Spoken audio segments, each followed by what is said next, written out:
दोस्तों, अगर आप लगातार अपनी सांस पर ध्यान रखते हैं, अपनी सांस के साथ बने रहते हैं, जब आप वाकई सांस के साथ अंदर तक जाएंगे, तो आप समझ जाएंगे कि आप किस जगह पर अपने शरीर के साथ बंधे हुए हैं और उसके बाद ही हम किसी भी कार्य में एकाग्र मन से ध्यान लगा पाएंगे और उस कार्य में सफल हो पाएंगे।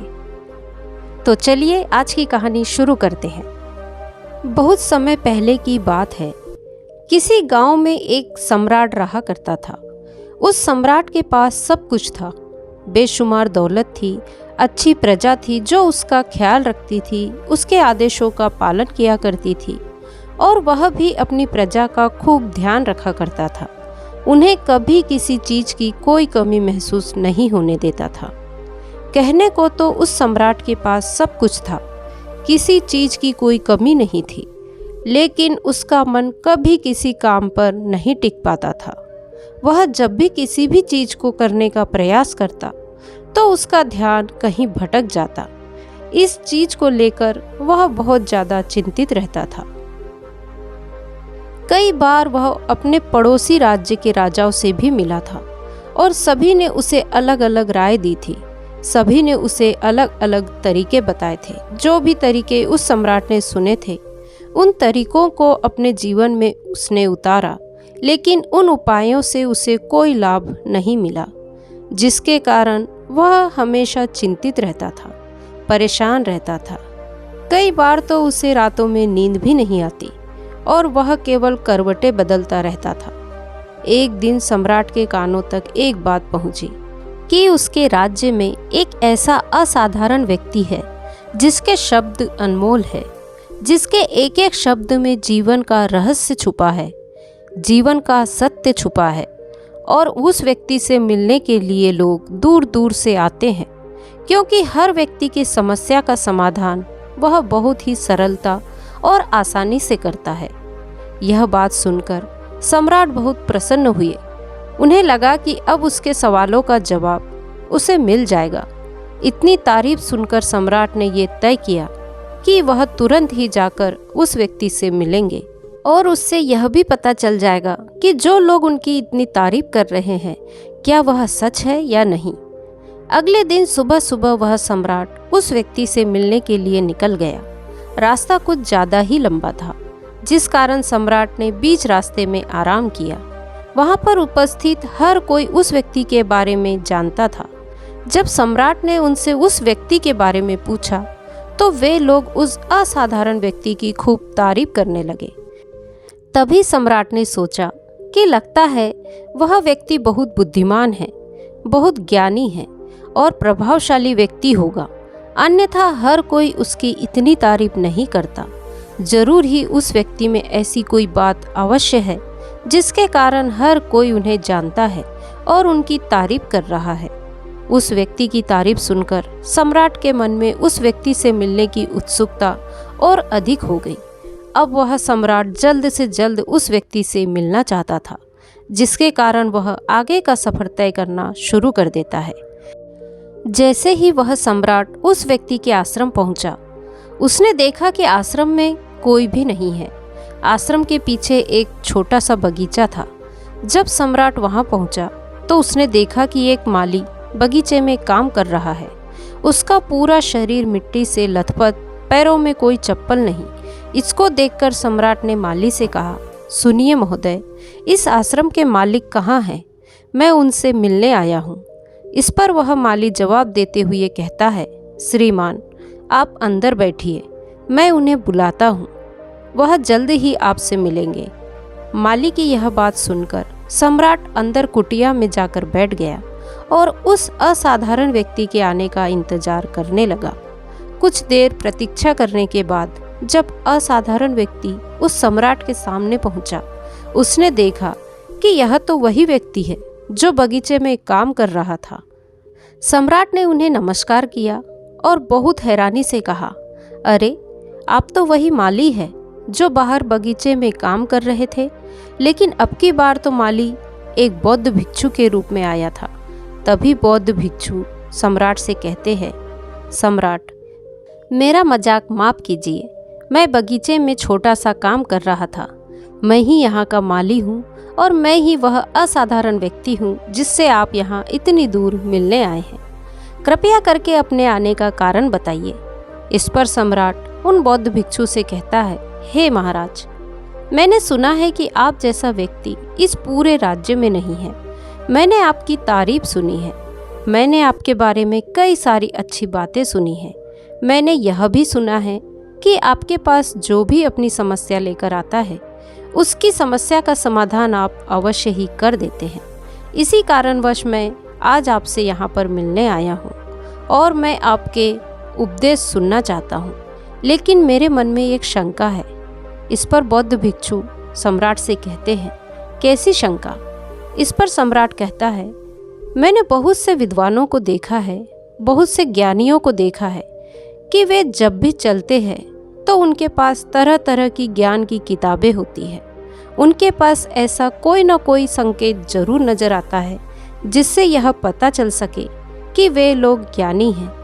लेकिन आपके पास तो ना कोई ज्ञान की किताबें हैं और ना ही कोई ऐसी कला के संकेत आप में नजर आ रहे हैं। लेकिन उसके बावजूद आप बहुत शांत नजर आ रहे हैं। क्या आप मुझे इसका रहस्य बता सकते हैं? इस पर बौद्ध भिक्षु मुस्कुराने लगे और सम्राट से कहते हैं, मेरा ज्ञान तो इस संस्कार में प्रकृति के रूप में हर जगह है। मैं अपना ज्ञान जीवन की सरल और साधारण वस्तुओं से ही लेता हूँ।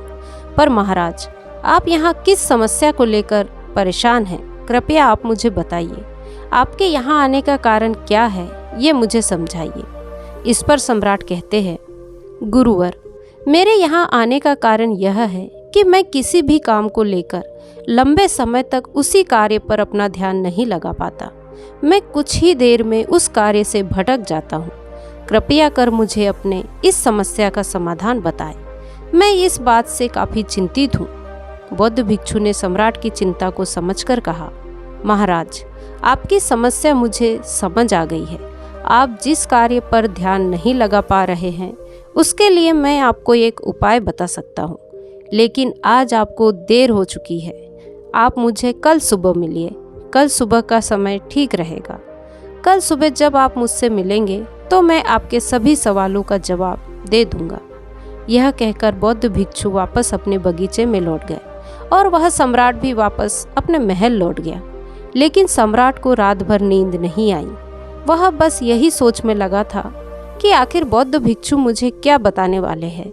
वह तो मुझे एक साधारण से माली नजर आ रहे हैं, लेकिन जिस तरह से उनका मन शांत था, जिस तरह से वह शांत नजर आ रहे थे, यह बहुत ही आश्चर्य करने वाली बात है। रात भर सम्राट इन्हीं ख्यालों में खोया रहा।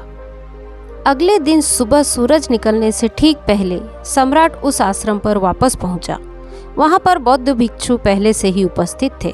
जैसे ही सम्राट वहां पहुंचा, उन बौद्ध भिक्षु ने एक पानी का छोटा सा जग उस सम्राट के हाथ में थमा कर कहते हैं, इसे लीजिए और पौधों पर धीरे धीरे पानी डालिए। और ऐसा करते करते यह आपके सामने पूरे 15 पौधे हैं। इन सभी पर आपको इसी प्रकार पानी डालते चले जाना है। लेकिन जब आप इस क्रिया को कर रहे होंगे तो उस वक्त मेरी एक बात अवश्य ध्यान रखिएगा कि आपको इस दौरान कुछ और नहीं करना है, ना कुछ सोचना है और ना ही कहीं आपका ध्यान भटकना चाहिए। आप जब इन पौधों को पानी दे रहे होंगे तो आपका पूरा ध्यान केवल इन पौधों पर ही होना चाहिए। यदि इस बीच आपके मन में कोई विचार आए तो वहीं पर रुक जाइएगा और फिर दोबारा से पहले पौधे से पानी डालना शुरू कीजिएगा। और जब आप मेरी बात मानकर ठीक इसी प्रकार इन सभी 15 पौधों को पानी दे देंगे, तब आप मेरे पास आइएगा और मैं आपके सभी सवालों का जवाब दे दूंगा।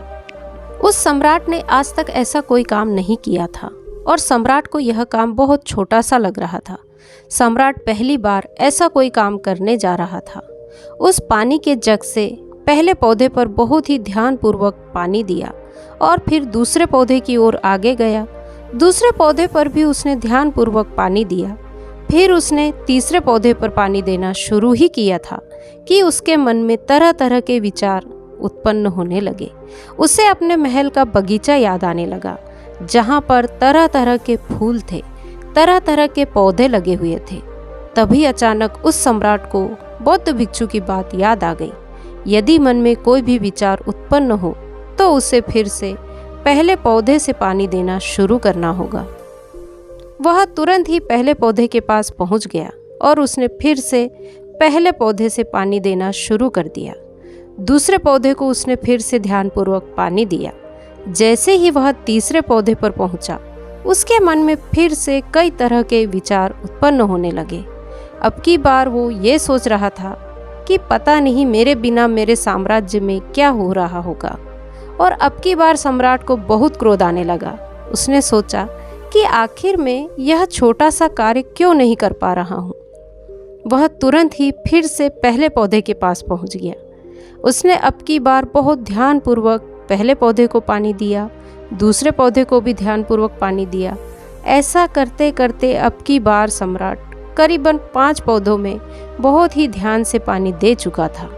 लेकिन जैसे ही उसने छठे पौधे पर पानी देना शुरू किया, उस पानी को देखकर सम्राट के मन में नदी के विचार उत्पन्न होने लगे और सम्राट अब बहुत ज़्यादा परेशान हो चुका था। जितनी बार वह पौधों को पानी देने का प्रयास करता, वो हर बार असफल हो जाता। उसका मन उतना ही ज़्यादा व्याकुल हो जाता, हमेशा खुद को किसी न किसी विचार में उलझा हुआ पाता। ऐसा ही करते करते सुबह से शाम का वक्त हो चुका था, लेकिन अब तक वह सम्राट पूरे 15 पौधों में पानी नहीं दे पाया था। जब बौद्ध भिक्षु लौटकर शाम को वापस आश्रम लौटे तो उन्होंने देखा कि वह सम्राट थक हार कर बैठा हुआ है और तरह तरह की बातों में उलझा हुआ है। तभी बौद्ध भिक्षु सम्राट के पास पहुँचे और कहने लगे, हे सम्राट, मैं तुम्हारी ईमानदारी से बहुत खुश हूँ। तुमने अपने कार्य को पूरे मन और लगन के साथ करने का पूरा प्रयास किया, इसलिए जो बात मैं तुम्हें बताने जा रहा हूँ उसे बहुत ही ध्यानपूर्वक सुनना और समझने का प्रयास करना। जब हमारा मन विचारों से खाली हो जाता है, तब उसमें मन का असली स्वरूप नजर आता है। तब साधारण से साधारण सा काम भी हमें ज्ञान और शांति देता है। इस पर सम्राट बौद्ध भिक्षु से कहता है, हे महाराज, पर यह कैसे संभव है? मैं तो जब भी कोई कार्य करता हूँ तो मन में कई तरह के विचार उत्पन्न होते हैं और मैं उन विचारों में फंसकर रह जाता हूँ और वहाँ से बाहर निकलने का कोई रास्ता मुझे नजर नहीं आता। तब बौद्ध भिक्षु मुस्कुराकर कहते हैं, सम्राट, तुम पौधों में पानी नहीं डाल रहे थे, तुम तो जल्दी जल्दी अपने इस कार्य को बस खत्म करना चाहते थे। तुम्हारे मन में तो यह विचार उत्पन्न हो रहा था कि तुम जल्दी से जल्दी इन 15 पौधों में पानी दे दो और उसके बाद तुम मुझसे मिल सको, मुझसे अपने प्रश्नों का उत्तर जान सको। किसी कारणवश यह कार्य तुम्हें बोझ सा प्रतीत हो रहा था, मानो मैंने तुम्हारे कंधों पर एक बोझ रख दिया हो, और यही कारण है कि तुम अपने आप को इस पल में रोक नहीं पाए। जब हमारे सामने रखा हुआ कार्य बोझ लगता है तो हम उसे बस जैसे तैसे खत्म करना चाहते हैं और उस काम को करते समय हम अपना पूरा ध्यान उस कार्य पर नहीं दे पाते। किंतु अगर तुम इस पल के महत्व को समझ पाते, इसके महत्व को महत्व दे पाते और केवल पौधों और पानी पर ध्यान देते, तो तुम्हें कोई भी विचार परेशान नहीं कर पाता। इस पर सम्राट कहता है, हे महाराज, मुझे आपकी यह बात समझ में आ रही है कि मैं जल्दी जल्दी इस कार्य को खत्म करके आपसे मिलना चाहता था, जिस कारण मेरा मन इस कार्य में पूरी तरह से नहीं लग सका। लेकिन यह एक पल है जो हम जी रहे हैं, उस पल में रहना बहुत कठिन है। क्या मुझे इसके लिए कोई तपस्या या तप करना होगा? इस पर बौद्ध भिक्षु एक बार फिर मुस्कुराने लगे और सम्राट से कहते हैं, जिस शांत मन की तलाश तुम कर रहे हो, वह शांत मन तो पहले से ही तुम्हारे पास मौजूद है, वो पहले से ही तुम्हारे भीतर है। इसके लिए तुम्हें कहीं भी जाने की कोई आवश्यकता नहीं है और ना ही तुम्हें कहीं शांत जगह जाने की आवश्यकता है। इसके लिए कुछ जरूरी है तो वह है अपनी सांसों पर ध्यान देना। इसलिए अपनी सांसों पर ध्यान देना सीखो। हम किस तरह से सांसें ले रहे हैं और किस तरह से छोड़ रहे हैं, इस बात को देखने और समझने का प्रयास करो। तब तुम्हें यह समझ में आ जाएगा कि तुम्हारा शांत मन तो तुम्हारी सांसों के साथ ही बना हुआ है। उसके बाद तुम चाहो तो कोई भी कार्य करते वक्त अपनी सांसों पर ध्यान दे सकते हो। जब तुम कहीं चल रहे हो, कोई ऐसा कार्य कर रहे हो, तो तुम्हें अपनी सांसों पर ध्यान देना चाहिए, या कोई भी ऐसी क्रिया जो तुम्हें वर्तमान से बांधे रखे। इसका एक और तरीका है, 2-4 मिनट अपने आसपास की प्रकृति पर गौर करो। देखो कि तुम्हारे आसपास क्या चल रहा है। इससे तुम वर्तमान में आ जाओगे। फिर तुम अपने कार्य को जल्दी जल्दी बस यूं ही खत्म नहीं करके जाना, उसे पूरे मन से करने का प्रयास करो, जिससे तुम्हारा मन एकाग्र होगा। और जब तुम्हारा मन एकाग्र होगा तो तुम चाहे कोई भी काम क्यों न करो, फिर चाहे वह छोटा हो या बड़ा, तुम्हारा मन उसमें पूरी तरह से विलीन हो जाएगा और वह कार्य ही तुम्हें शांति और ज्ञान भी प्रदान करेगा। ऐसे समय पर हमारे मन में किसी प्रकार के कोई विचार उत्पन्न नहीं हो पाते, और जब हम ऐसा करते हैं तो कर्ता और कर्म एक हो जाते हैं और हमारे भीतर की जो शांति है वह प्रकट होने लगती है। हम उसमें मग्न हो जाते हैं। इसे तुम चाहे तो आनंद कह सकते हो या फिर वर्तमान में जीना कह सकते हो, और यह अवस्था सरलता से प्राप्त भी कर सकते हो। बस तुम्हें केवल अभ्यास करना होगा। बौद्ध भिक्षु सम्राट से कहते हैं, जो मन मुश्किलों में शांत रहता है, मुश्किल परिस्थितियों से भागता नहीं है, केवल सचेत रहता है, वह मन हर परेशानी को पार कर सकता है, हर दुविधा से बाहर निकल सकता है। सम्राट को बौद्ध भिक्षु की ये सारी बातें समझ में आ चुकी थी। उसने बौद्ध भिक्षु को प्रणाम किया और वहां से वापस अपने राज्य महल लौट आया। उसने अपनी सांसों पर ध्यान देना शुरू किया और धीरे धीरे इस निरंतर अभ्यास के कारण वह अपने कार्य को ध्यान और मन लगाकर किया करता था, जिससे उसे असीम शांति मिलती और वह छोटे छोटे कार्यों से भी ज्ञान प्राप्त कर लेता। दोस्तों, कभी किसी कार्य को बोझ मानकर मत कीजिए, क्योंकि यदि आप उसे बोझ मानेंगे तो जल्दी जल्दी उसे आप अपने ऊपर से उतारने का प्रयास करेंगे, अर्थात उसे जल्दी से जल्दी खत्म करने का प्रयास करेंगे। लेकिन इस प्रयास के दौरान आप जो भी कार्य करेंगे वह पूरे मन और लगन से नहीं कर पाएंगे, और ऐसे में आप उस कार्य को जो अंजाम देना चाहते हो वो नहीं दे पाओगे, और इसी कारणवश आपके मन में तनाव भी पैदा हो जाता है। हम चिंतित रहने लगते हैं, परेशान रहने लगते हैं, क्योंकि जो अंजाम हम उस कार्य को देना चाहते थे हम उस कार्य को नहीं दे पाते। और हम में से अधिकांश लोग यही गलतियां करते हैं। जब उन्हें कोई कार्य सौंपा जाता है तो वह उस कार्य को करने का प्रयास तो करते हैं, लेकिन वह चाहते हैं कि वह कार्य कितनी जल्दी खत्म हो जाए। वह उस कार्य को करते वक्त अपने आप को वहाँ नहीं रख पाते, बल्कि उनका मन तो कहीं और ही भटकता रहता है, जिससे हमारा मन हम पर हावी होने लगता है। इसलिए जब भी आप कोई कार्य शुरू करना चाहते हैं तो उससे पहले अपना पूरा ध्यान अपनी सांसों पर केंद्रित करें, और फिर आप चाहे अपने काम के दौरान भी अपनी सांसों पर अपना ध्यान लगाए रख सकते हैं। और यही सांस का जो ध्यान है यह आपके काम के ध्यान में परिवर्तित हो जाएगा, और इस कार्य में जो भी कठिनाइयाँ उत्पन्न हो रही है उसे आप पल भर में सुलझा देंगे। फिर चाहे कैसी भी विपरीत परिस्थितियाँ आपके सामने क्यों ना आ जाए, आप उस कार्य को पूरे मन और लगन के साथ पूरा करके ही रहेंगे। तो दोस्तों, आज की कहानी यदि आपको पसंद आई हो तो कहानी को लाइक, शेयर, कमेंट करें और मेरे चैनल को सब्सक्राइब करें। नमो बुद्धाय।